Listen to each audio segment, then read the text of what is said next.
up guys, how is it going? So today I'm going to show you a really cute and easy 3 notes voicing jazz progression in circle of 5th and 4th. Okay, this is nice and easy, literally everyone can do it. All that you need really is knowing all your major scales and all your keys, right? Knowing your number system. What's the number system? Basically, you're just replacing the notes of the major scales with numbers. So you have 1, 2, 3, 4, 5, 6, 7, and then octave. Same thing with C sharp. 1, 2, 3, 4, 5, 6, 7, and octave. 1, 2, 3, 4, 5, 6, 7, and then octave, and so on. And we're dealing with the major today, okay? Then the other videos we look at the other types, which is minor and dominant. So once you know your number system, you know all your major scales, and you know what makes a major chord, which is, so if we're in C, we'll play a C major 7, which looks like this. If you don't know how to structure a major 7th, go and check my other videos. I have videos on major 7th and minor 7th in all keys, okay? So once you go to that video, you know your major 7 chords in all keys, how to construct them, your minor 7 chords, your dominant 7 chords, your number system, and all your major scales in all your keys. Now you can come to the exercise and it's gonna make more sense, okay? So let's jump straight into it. There's 2 types, okay, of voices that we can explore today, still in the major sphere. There's a type A, okay, and a type B. What does this mean? So let's go from scratch. If I'm playing a major chord in root position, okay, let's do in C. This is your major 7, okay? Let's do the same thing on the left, okay? As you can hear, if I play all these notes together, it's just gonna sound so crowded and, you know, busy. We don't want that. We want the chords to breathe, okay? So what we can do is take off some notes that are not essential notes, meaning that these notes don't determine if the chord is major or minor, okay? The notes that determine if a chord is major or minor is the 3rd and the 7th in jazz, okay? So those are the most important notes. And obviously the root is telling us normally what key we're on, okay? So if we go back to the major 7th chord with both hands, we can take away the 5, which is our G, okay? And we can also take our 7 off on the left and leave it up here in the right. And we can also take the 3rd away in the left, and we can also take away the C on the right hand. Why? Because we're gonna tell the bass to keep the root note, which is C, and then we're gonna tell our right hand, the right hand which is accompanying the root note, that the most important thing that we need is the 3rd and the 7th, because they're gonna tell us that that is a major 7th chord with a type A voicing. What does that mean?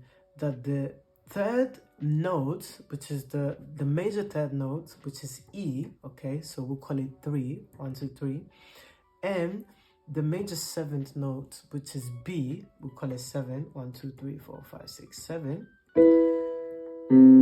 is giving us a type A voicing because the 7th note is at the very top and the 3rd note is at the bottom, okay?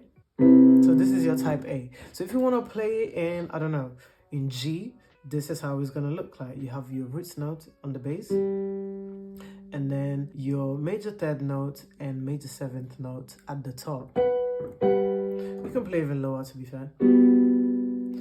And let's pick another one. Let's do D. Your D, you have your D, your note, and then you have your 3 and 7 at the top. All right, it already sounds complete. Like, it doesn't sound crowded, but it doesn't sound too slim. It's just the perfect balance. So having said that, what is the type B then? Type B is simply the type A inverted. So all you're taking is the 7th, which at the top, you're just taking it at the bottom, right? Which is the B at the bottom, and then the major 3rd notes at the top. Nothing different, it's that simple. So you're going from this, okay, and you're taking this all the way down, ooh, here. That's your type B. So you have your root note, it stays the same. Then you have your 7th coming first this time, and then your 3rd. And that's why you have 1, 7, 3. So let's do it in F, for example. If I have F, I have my root note, and this is my 7th, major 7th note, and major 3rd note will be A. Right? Should we pick another one? Let's do C sharp. This is it. So I can go straight into it because I've been practicing for months and months, right? And with time, it's gonna come so easy where as soon as I say, I don't know, F sharp, I already know this is type A, and I already know this is type B. Okay? Now, having said that, once you've practiced all your type A in all your keys and type B in all the keys, now you can have fun with it, okay? And you can stay in the magic range, meaning that you don't want to go too high up the keys, but you don't even want to go too low where it sounds a bit muddy and unclear. You want to stay nicely in between the middle. I mean, sometimes you can go past this section here, but mainly you want to stay nice in the middle. The bass can be exception because it is a root note, so it doesn't cause too much havoc. But on the right side, where you play is going to determine the feeling and the warmth of the chord, okay? Of the chord, sorry, not the chord. Right, so what I'm gonna do, I'm gonna slowly play all type A, okay? And then all type B, and then the last one, I'm gonna combine both of them, okay? And as far as the fingering, before I get into it, you wanna place your finger in such a way that when you're moving from a chord to another, or a key to another, the movement is seamless. So let's say if I want to do in circle of fourths, so if I go from C above to F clockwise is 1, 2, 3, 4, okay? But if I go from C to F anti-clockwise, so this direction on my left is actually 5, 1, 2, 3, 4, 5. So it depends how you want to look at it. There's no right or wrong. I don't mind looking at it in both ways, just so I can get used to both directions.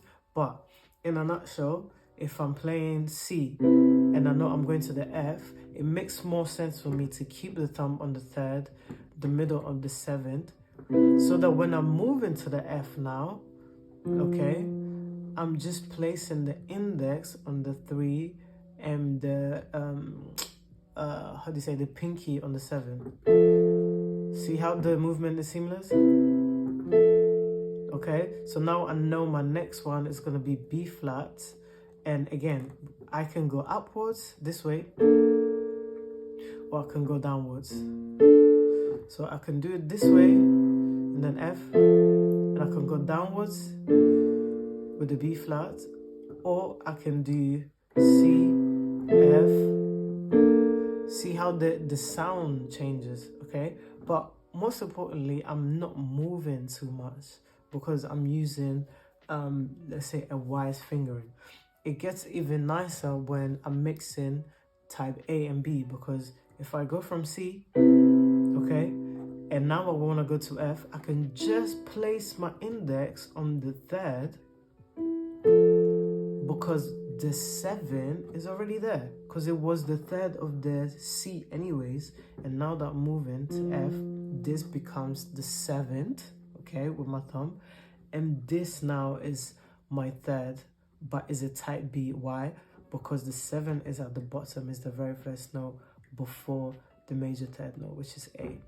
Okay, so I hope that makes sense. If that doesn't make sense, just rewind and listen to it again. So I'm gonna play all type A, all type B, and then I'm gonna mix them match. Remember, you can move how much you want, okay? There's no set rules, but you will know as time goes on and experience that it's better to keep the movement to the minimum, because it also changes the feel of the sound, okay?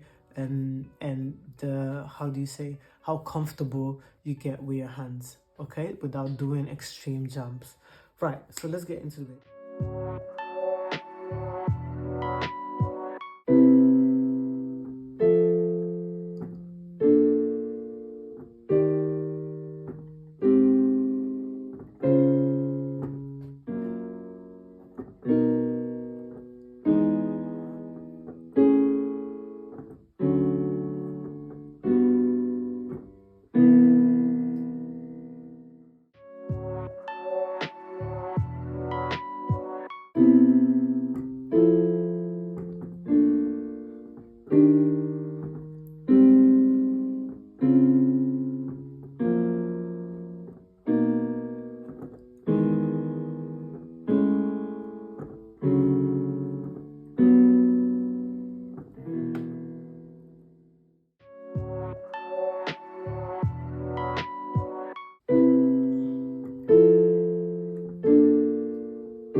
was it. I hope that absolutely made sense. If it didn't, just keep rewinding and then I'm sure eventually it will clock in.